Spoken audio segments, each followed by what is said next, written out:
Hi, welcome. My name is Buffy from the Recovering Perfectionist Mama podcast, Grace in Progress.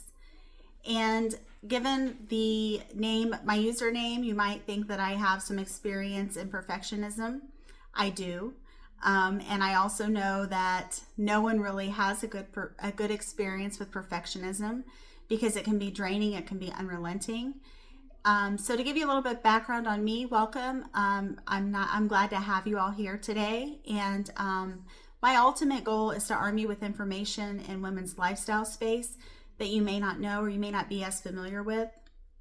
Because there's a lot of cutting edge topics such as cycle syncing, as well as the microbiome of the gut and certain things like that.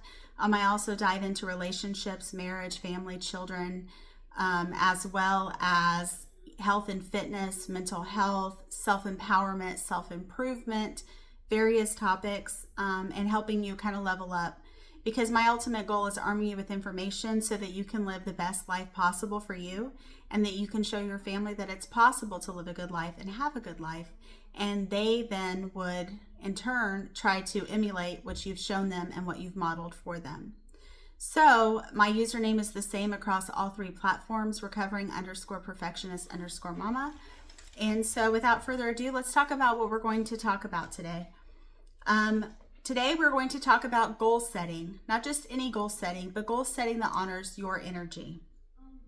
Have you ever set a goal that looked amazing on paper, only to feel totally drained halfway through? Today we're tossing out the hustle for hustle's sake mindset and talking about setting goals that honor your energy. Because what's the point of crushing goals if you're crushed in the process? Ditch burnout goals. In this episode, learn to create powerful, sustainable goals that fit your natural rhythm, so you stay motivated and energized every step of the way. If today's episode gives you a fresh perspective on your goals, share it with a friend who needs a reminder to slow down, and leave a quick review if you have time. It helps this show reach more people who want to achieve without burnout. Screenshot and tag me on Instagram at recovering_perfectionist_mama at your handle so I can cheer you on. So, welcome back, friends. I'm so glad you're here because today's topic can be life-changing. Setting goals that honor your energy. We live in a culture that's obsessed with crushing it. What exactly are we crushing besides our spirit, our time, our energy, our focus? The crush it vibes and 3 a.m., 5 a.m. alarms.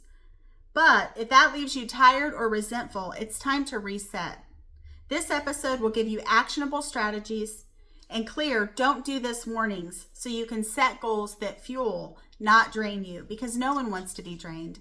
I admit I used to have, one of my favorite possessions was actually a planner.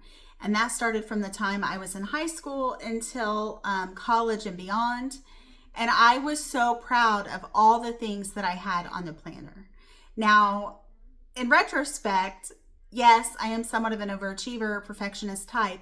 However, I was draining myself to the max. And when I finally hit the wall, I hit the wall hard. And I mean burnout city, right? And I know those of you that have been there, you know that burnout is not a fun place to be. It's not a Medal of Honor. It is a frustrating thing that causes you to slow down when all you want to do is run, run, run. And ultimately, we learn at a certain age or a certain life stage that running is not all it's cracked up to be.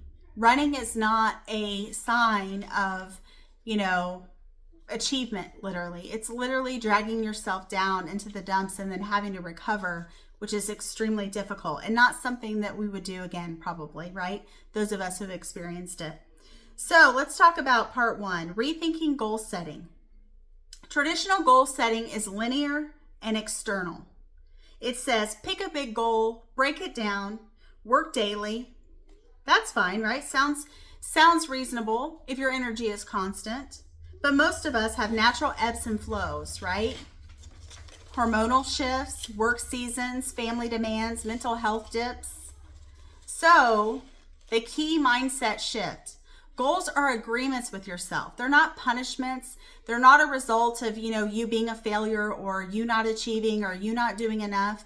They are agreements, meaning you are in control of what happens. Let's say you say to yourself, I'm going to run a marathon in the next 60 days, right? So you start training, maybe you're doing couch to 5K. Maybe you are doing really well, and all of a sudden you hit a wall. You get sick, you get pneumonia, you get COVID, something like that. Now, you are the person who is driving the train on this goal. So you are in charge to be able to say, hey, look, stop. Okay, so I said 60 days. Maybe I need another 60 days because I'm recovering from this and I'm struggling with this. That's okay. You do not have to be the person who's pushing the train that runs over you, right? You have the ability to have adjustable goals because things come up. They come up all the time, and that's okay. That doesn't make you a failure. You're only a failure if you stop trying, and that's what I truly believe there. So your goals should align with your real life and your real values. They shouldn't look like someone who, let's say you have children, who doesn't have children, who doesn't have a spouse, who doesn't have a job, right? A person who's living on the beach and doing whatever they want all day, their goals are going to be much different than a wife, a mother, a spouse, all of that, right? They're going to be much different. And so we have to look at what our life looks like in real life terms. Would we like to go faster sometimes with our goals? Absolutely we would. But sometimes it's just not possible given our current life circumstances.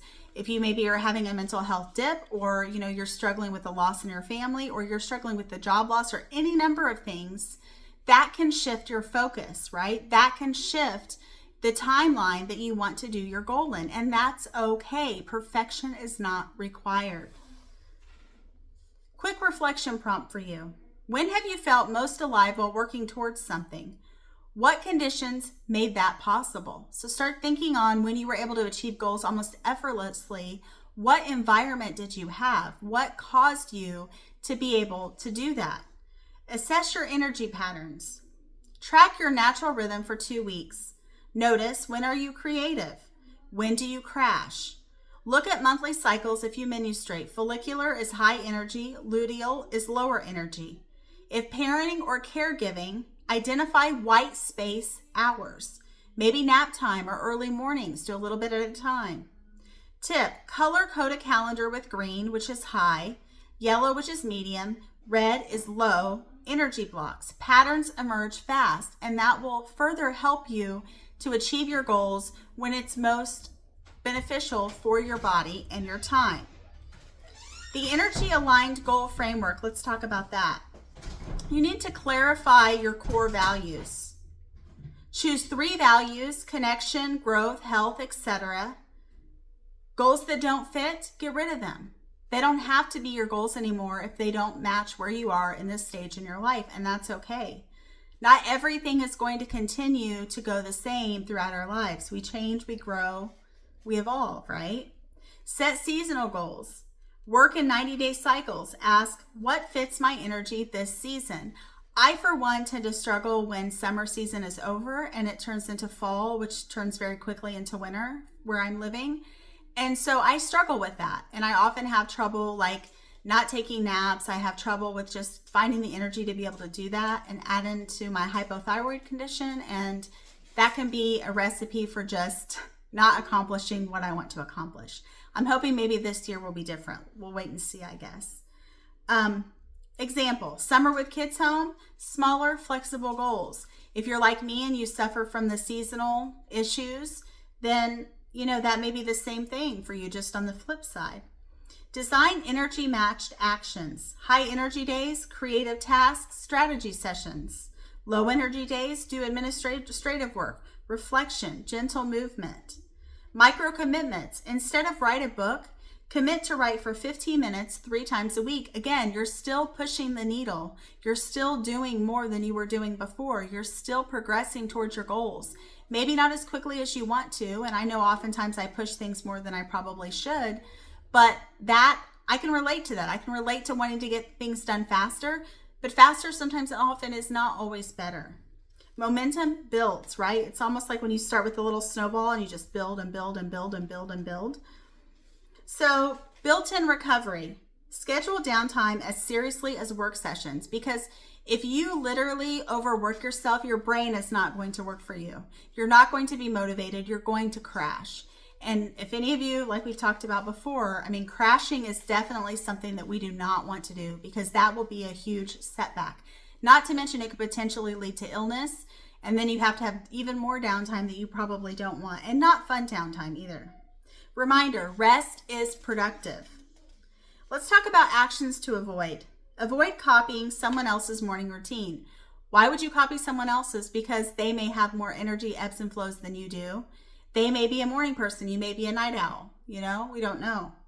So your 5 a.m. may be someone else's 9 a.m. or somebody's 10 a.m. or somebody's noon, right? Avoid all or nothing thinking. I used to suffer quite a bit with this, where if I wasn't perfect and didn't do what I thought that I should be doing, then I literally felt like I had failed, and it would almost set me back for weeks or months at a time. And honestly, all or nothing is another thing that is a trap and is bunk, because if you're moving the needle, you're doing something, right? You don't have to do the whole thing at once. Take your time. Oftentimes it'll be better, and then that will be productive, and momentum will build upon itself. So, missing one day isn't a failure. You're not required to be perfect. No one's going to be grading you for this. You do not have to be, your least favorite teacher that you had ever, right? Avoid overloading your goal list. I literally, sometimes I'm lying in bed and I have this idea that I can do 30 tasks at once on my to-do list. And then I start the day and I'm like, holy cow, not only do I not have the energy for this, I literally am exhausted after 5 at this point, right? So just be realistic with yourself. Be fair to yourself. Don't try to set yourself up for failure or overwhelm. Both are equally annoying. Avoid ignoring your body. Fatigue is data, not weakness, right? Let's talk about tools and strategies that you can use. Energy journals or apps like Notion or Trello to track your rhythms. They're also good for setting up little bite-sized goals as well. Weekly check-ins. Ask, does this goal still feel right to me? If not, don't be afraid to pivot, right? It's okay to pivot. That's fine. Stop, start, continue, review. What to stop draining you? What to start supporting you and continue nourishing you? Stop, start, continue, review, right? Continually to be in the process of reviewing what's working and what's not. And don't be afraid to chuck things that you thought were working but now aren't. Because things can change very quickly, especially when you have these big goals and you have these big ideas. Maybe some of these ideas you've never even thought about doing before, and here you jumped in feet first and head first and all of it. You're all in, right? So be gentle and patient with yourself. I know sometimes easier said than done. Also, body-based grounding, breath work, or a 3-minute stretch before working on goals.